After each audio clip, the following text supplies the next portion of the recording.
नमस्कार दोस्तों, आज हम सभी बात करेंगे 12वीं हिंदी।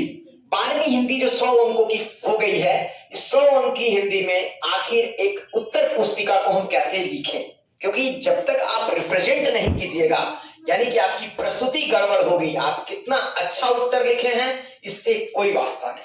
सारा खेल जो है प्रस्तुति का है। अगर घरेलू भाषा में बात किया जाए कि आपके घर में अगर कोई मेहमान आए हैं तो आप एक थाली में अगर उनको भोजन दे देंगे, अगर आप उनको भात दे देंगे, दाल इसी में दे देंगे, इसी में सब्जी दे देंगे, तो बिल्कुल खिचड़ी बन जाएगा और दिखने में बिल्कुल भद्दा लगेगा। और वही मेहमान जब आपके घर में आते हैं, आप थाली में भात देते हैं, कटोरी में दाल देते हैं, एक प्लेट में सब्जी निकाल के देते हैं, चम्मच डाल देते हैं, थोड़ा सलाद रख देते हैं, अचार रख देते हैं, चोखा रख देते हैं, आपका खाना देखने में कितना सुंदर लगेगा। खाना वही है, बस आपका जो उत्तर होना चाहिए वह पूरी तरह से प्रस्तुति का खेल है।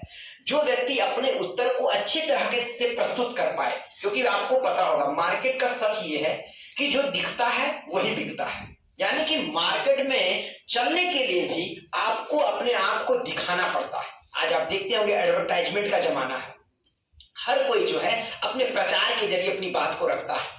क्या हमको नहीं लगता है कि अच्छा अंक अगर हमको लाना है तो हम अपने कॉपी को भी ऐसा बना दें ताकि कॉपी देखते ही एग्जामिनर को लगे कि नहीं भैया ये जो है टॉपर की कॉपी है। आपको नहीं विश्वास है तो आप जाइए बिहार बोर्ड के साइट पर और टॉपर के कॉपी को चेक कीजिए, आप देखकर दंग रह जाएंगे कि उनकी कॉपी और फेयर नोट्स बिल्कुल एक जैसा नजर आता है। हम लोग बड़े सलीके से देखेंगे कि आखिर कैसे उत्तर पुस्तिका को लिखना है, यानी कि जो रिप्रेजेंटेशन करना है वह कैसे करना है, यानी कि जो हमारा व्यंजन है, जो हमारा उत्तर है, उसको प्रस्तुत कैसे करना है, इस बात को हम लोग जानने का प्रयास करेंगे। सबसे पहले जो क्वेश्चन रहते हैं उसमें सबसे प्रमुख क्वेश्चन है वह है निबंध, और निबंध जो है एग्जाम में आते हैं 8 अंकों के। दूसरा जो प्रमुख क्वेश्चन है उसका नाम है आवेदन पत्र, और ये जो पत्र आते हैं ये आते हैं 5 नंबर के। और तीसरा प्रश्न है संक्षेपण, यह संक्षेपण जो है यह कुल मिलाकर आते हैं 4 नंबर के। यह कुल 17 नंबर का जो प्रश्न होता है लेखन शैली का प्रश्न, यह बहुत ही जरूरी और सबसे अंकदायी प्रश्न है, जिसे मैं गरई कहता हूं, बड़ी मछली। इस बड़ी मछली को फंसाने के लिए आपको बड़े सलीके से इनको पकड़ना होगा और इनकी प्रस्तुति ही इनके अंक का कारण है। तो आप जब भी निबंध एग्जाम उत्तर की शुरुआत करें तो सबसे पहले शुरुआत करें कि अच्छा उत्तर की शुरुआत एक निबंध से करें।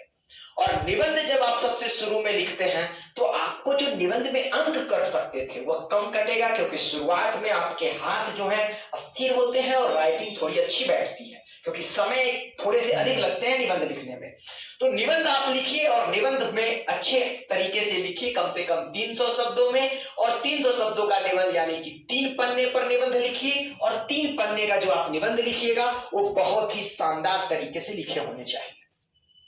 दूसरा प्रश्न जो आप बनाएं वह आवेदन पत्र को बनाएं। आवेदन पत्र एक पेज पर शुरू करें और उसी पर अंत करें, यानी कि किसी भी बीच के पन्ने से आवेदन पत्र नहीं लिखना है, और ना ही जिस पन्ने पर आवेदन पत्र लिखना है उस पर कोई और प्रश्न लिखना है। तीसरी बात, संक्षेपण जो बनाएंगे वह हम एक पन्ने पर बनाएंगे। दिखने में छोटा होगा लेकिन असल में ये 4 अंक का पेपर है, 4 अंक का प्रश्न है। तो आपको 4 अंक की प्रस्तुति इतनी सुंदर तरीके से करनी है। शुरू में आप लिखेंगे प्रश्न संख्या झ का उत्तर, का उत्तर, अथवा वाला बना रहे हैं तो अथवा ब्रैकेट में दे देंगे, और नीचे एकदम सुंदर सा एक लाइन छोड़ करके एकदम हेडिंग देंगे उस संक्षेपण का। उसके बाद संक्षेपण लिखेंगे, फिर एक लाइन छोड़ेंगे, कुल शब्दों की संख्या, संक्षेपित शब्दों की संख्या, और इस तरीके से संक्षेपण के पन्ने पर अगर 3-4 लाइन नीचे बच भी जाएगा 2 लाइन, तो उस पन्ने पर कुछ और नहीं लिखेंगे, ताकि कॉपी चेकर चेक करे और बढ़िया से 4 नंबर बैठा दे। कॉपी चेकर चेक करे और बढ़िया से 7 नंबर बैठा दे। कॉपी चेकर आवेदन पत्र को चेक करे और 5 नंबर बैठा दे। और इस तरीके से अगर आप लिखते हैं तो आपको ये जो 17 है इसमें 16 अंक आप प्राप्त कर सकते हैं। 15 से 16 अंक की जो प्राप्ति होगी वह निश्चित तौर पर आपकी बड़ी सफलता में आपका सहायता करेगी। अगली बात, जिन प्रश्नों को बनाने के बाद हमें जो है अब बुक यानी कि दिगंत भाग 2 से जो 33 नंबर के प्रश्न पूछे जा रहे हैं उन पर ध्यान देना है। यानी कि 33 नंबर का जो प्रश्न दिगंत भाग 2 से पूछे जा रहे हैं उसमें पहला प्रश्न है 5 अंक स्तरीय प्रश्न। कोशिश करनी है कि पहले हम 5 अंक स्तरीय प्रश्न का उत्तर लिखें, क्योंकि ये संख्या क्वेश्चन रहता है 6, इसमें बनाना रहता है 3। 6 में 3 बनाना है, बिल्कुल स्पष्ट लिखे। जो भी प्रश्न लिखना है, जैसे मान लिया जाए पूछ दिया बातचीत का सारांश लिखे, प्रश्न संख्या ऊपर देंगे कि प्रश्न संख्या 5 के का उत्तर बना रहे हैं, और नीचे लिख देंगे एक लाइन छोड़ करके बातचीत का सारांश, फिर नीचे बातचीत का सारांश लिखेंगे। कोशिश हमारी होनी चाहिए कि कम से कम 1.5 पेज में ये जाए, और इस तरीके से 5 पन्ने में हम 5 अंक स्तरीय प्रश्न का उत्तर बना दें। यानी कि अगर पेज का हिसाब देखें तो निबंध 3 पेज, आवेदन पत्र 1 पेज, 1 पेज संक्षेपण, 5 अंक स्तरीय प्रश्न 5 पेज, यानी कि 3 प्रश्न को कम से कम 5 पेज तो जाना ही चाहिए। 1.5 पन्ने के करीब में आप उत्तर रखिए, स्पष्ट लिखिए, पैराग्राफ छोड़कर लिखिए, शब्दों के बीच में गैप रखिए, और जितना साफ और स्पष्ट लिखिएगा अंक उतने अधिक मिलेंगे। आप अपने मन से उत्तर लिखिए, कुछ शब्द की बनावट अपना रखिए, बाकी जितना हो सके पूरा सहयोग रहेगा। अगला जो प्रश्न है वह आप व्याख्या के प्रश्न को बनाएं।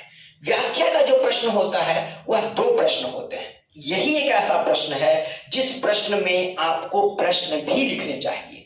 व्याख्या के प्रश्न में अगर आप किसी कविता की व्याख्या कर रहे हैं तो प्रश्न संख्या ऊपर देने के बाद आप दे दीजिए 6 के का उत्तर, और उसके बाद प्रश्न को उतार दीजिए। अगर आप किसी कविता को लिख रहे हैं, जैसे मान लिया जाए अगर पुत्र वियोग की कोई कविता आती है कि भाई बहन भूल सकते हैं पिता भले ही तुम्हें भुलावे, पर रात दिन की साथी मां कैसे अपना मन समझावे, इन पंक्तियों को आप यहाँ पर लिख दीजिए। फिर नीचे व्याख्या कीजिए। व्याख्या करने में विशेष ध्यान दीजिए कि प्रस्तुत पंक्तियां हमारे पाठ्य पुस्तक दिगंत भाग 2 के गद्यखंड या पद्यखंड के शीर्षक से ली गई है। जिस शीर्षक का वहां नाम देते हुए व्याख्या करेंगे, और हमारी कोशिश होगी कि आप व्याख्या भी कम से कम 1.5 पन्ने में हो। फिर उसके बाद जब हम दूसरा व्याख्या करें या 1 पन्ने में व्याख्या हो, क्योंकि प्रश्न हम लिख दिए, फिर दूसरे पन्ने पर जाएंगे, फिर प्रश्न लिखेंगे और व्याख्या करेंगे। अगर गद्य के भी प्रश्न हो, जैसे अगर प्रश्न आता है कि मनुष्य अपनी आवश्यकता की उपज है, तो अगर ये लाइन उसमें व्याख्यायित करना है तो पहले प्रश्न को भी इन्वर्टेड कॉमा के साथ लिखेंगे, और यह 2 प्रश्न व्याख्या का एकदम सुस्पष्ट तरीके से बनाएंगे, प्रश्न संख्या देकर बनाएंगे, ताकि हमको कम से कम 7 अंक तो मिल ही जाए। और जो ये 5 अंक के प्रश्न को अगर हम 3 प्रश्नों को 4-5 पन्ने में बनाने में कामयाब हो जाते हैं, तो 15 में कम से कम 13 या 14 अंक तो हमको मिल ही जाए। ऐसा प्रयास करना कि कम से कम अंक कटे, और सभी क्वेश्चन को अटेम्प्ट करें, छोड़े किसी भी प्रश्न को नहीं।